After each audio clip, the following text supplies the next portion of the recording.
All you really need to bullet journal is a pen or a pencil. The pen that I prefer is called the Pilot G2 pen, and if you've been here for a while, you've heard me talk about it a lot. It's very great and very smooth.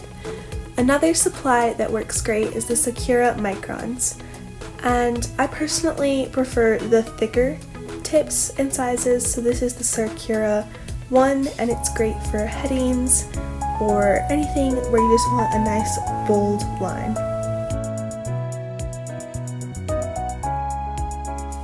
Next up is the Tombow Fudenosuke. I have the hard tip and the soft tip, and these are absolutely the best pens that I know for calligraphy. You have so much control over them, and they're pretty resistant to fraying as well. These pens are also great for drawing because you can get very thin lines and very thick lines. I also am a huge fan of the Tombow dual brush pens, and these come in colors, and they also have a bullet nib on one side, so they can do basically everything you want them to. They are quite pricey, but a absolutely great and affordable alternative is the Crayola Super Tip. These are way cheaper than the Tombows, but they're still great quality and the colors are beautiful. The next supply that I recommend for bullet journaling is the Zebra Mild Liners. These are actually highlighters, but they are beautiful colors and they work really well in a bullet journal as well. They have a chisel nib and a bullet nib, and they also come in brush tips, which I forgot to show in this video. The bullet nib is great if you want monoline cursive. Next up is the Sakura Gelly Roll. I'm not sure if that's how you pronounce it, but that's how I say it. And it's great for just adding little white details anywhere and just kind of spicing up your bullet journal. And it's also amazing for fixing little mistakes. Just throw a little bit of that on there and you can't even tell it ever happened. And that is all for the majority of the pens and markers that I use. So bullet journaling, most people typically set up a collection of spreads at the beginning of each month, and they'll usually do the same spreads, or the same type of spreads at least, every month. So the first spread that most people make, and again this is just a preference, you definitely don't have to do this if you don't want to, is a monthly cover page. And then they'll also choose a theme. So let's say for January I wanted to do snowflakes. And by the way, I cannot draw snowflakes for the life of me. But just for you, I'll attempt it. So then on the other side, they'll usually have a monthly quote maybe, or just a quote that goes with the theme they've chosen. And again, this is totally an extra spread. You don't have to do it if you don't want to. Some people just like to do it because it's pretty or it's fun. So with all of these spread examples I'm going to show you, please keep in mind that you only have to do what works for you, and your bullet journal should work for you. That should be its main function, even if you do want to add in pretty stuff or spreads that are just for fun. The next spread example I'm going to show you is a habit tracker. So a habit tracker, people will usually choose maybe 9 habits, maybe more, maybe less, that they want to focus on that month. Like a certain amount of time they want to spend on their phone, or eating healthy, or exercising, or something like that. And then they'll draw a whole bunch of little mini calendars, and every day that they do the habit that they wanted to do, they'll just make a dot in that square of the calendar just to kind of see how much they really are doing for their habits. Another one that I personally like to do is an exercise spread that just has maybe the exercise routines I want to try, and just to kind of help me keep track of it. And then also a wellness spread that has maybe sleep or skincare or something like that. There are tons of examples of these kinds of spreads online, so you can find something that works for you if you want to incorporate these into your bullet journal.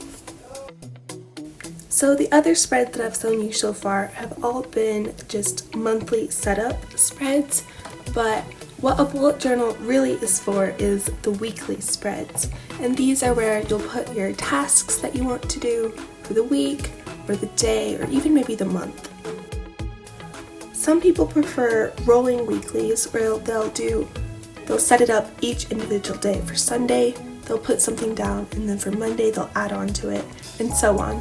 And some people prefer to set up the entire week at once. And you might have to experiment and figure out what works best for you and your schedule. I personally prefer setting it up all at once since my schedule is pretty predictable and I have the same amount of tasks per day, usually. People will also add to-do lists or maybe a brain dump or stickers or collages and all sorts of fun stuff in their weeklies to customize it to them. Again, your bullet journal should work best for you. To give you an example of how all these spreads look in my bullet journal, I'm going to show you my October 2020 setup. So this is my cover page and my quote page. And then you can see I also have a calendar for October with just goals and notes and trackers and all sorts of fun stuff like that. And then I also have a brain dump where I just kind of threw random stuff. I've got my habit tracker that I didn't really use that month that much, and then I also have my exercise routines, and here is an example of a weekly. So you can see I have tasks for each of the days, I have a to-do list, I threw in a quote, goals, all sorts of fun stuff. This next weekly is a little bit different. I just wanted tasks for those days. I didn't have a to-do list, and same for this one. I just didn't really need it that week, and so I didn't put it in. And here are just some fun spreads, and then another weekly, and again, I didn't really use it too much. And then here's my November one, December cover page, and just a little bit more examples. And now back to the tutorial. So I'm going to be setting up a rolling weekly spread just for y'all to see how tasks work, how setting up weekly works, and all of that fun stuff. So I used a zebra mildliner just to kind of make a line, and now I'm using a Tombow Fudenosuke to just make a circle, and then on the circle I'm going to use my Sakura jelly roll to just write the date. So that way I can kind of keep track of what day it is, especially in 2020 when time doesn't feel real. And then with my Sakura Micron, I'm just going to write the day of the week. So in this example, we're just going to go with Monday, and I'm just using a monoline calligraphy just to kind of make it pretty. And then for the tasks, so in bullet journaling, there's a couple of different symbols that mean different things. And I use the pretty standard ones, but of course you can customize it to make more sense to you. But you usually have just an open circle, and then you'll write the task. Let's say I had some chemistry homework, and so you would write it down.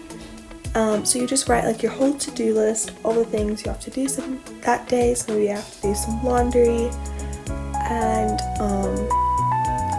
just things like that, just tasks that you want to remember and you don't want it all bouncing around in your head. And let's say that I had to volunteer that day. Okay, now let's assume that I was doing a great job and I got half of my chemistry homework done, so I would just mark the circle half full. And then if I finished all the laundry, I would completely fill the circle for laundry. And let's say for volunteering, turns out it was rainy that day or something and I didn't get to do it, I just draw like a little arrow through it to show that it's been moved to a later day. Alright, that's all for Monday. Now let's assume that we're on Tuesday. So I'm just using a Crayola Super Tip and just a pretty color, whatever, just to make a nice heading. And so now I'm going to do the same thing that I did for Monday. Oh, never mind. I'm actually just outlining it to give it a little bit more interest, to make it a little bit more finished. So now that the heading is done, I'm just going to write the date. Of course, logically, it would be the 18th. And I'm using a Tombow Fudenoski brush pen to do that. And then now I'm going to finally write, no, I'm just going to add some little pretty things, make it a little prettier. And then now we're finally doing the tasks. So let's say that on this day I wanted to organize my desk. And then the day after that, let's say I wanted to clean the windows. And then maybe I wanted to finish a book I'd been reading. So let's assume I finished organizing my desk, so I'm just going to totally fill that in. And let's assume something happened and I decided to just not clean the windows, not even pushing it off. I just didn't want to clean the windows. And I got closer to finishing my book, but I didn't finish it, and so I'm just going to fill in the half circle. And there you have it. That is bullet journaling in its most basic form. I post every Sunday, so make sure you stick around. Bye!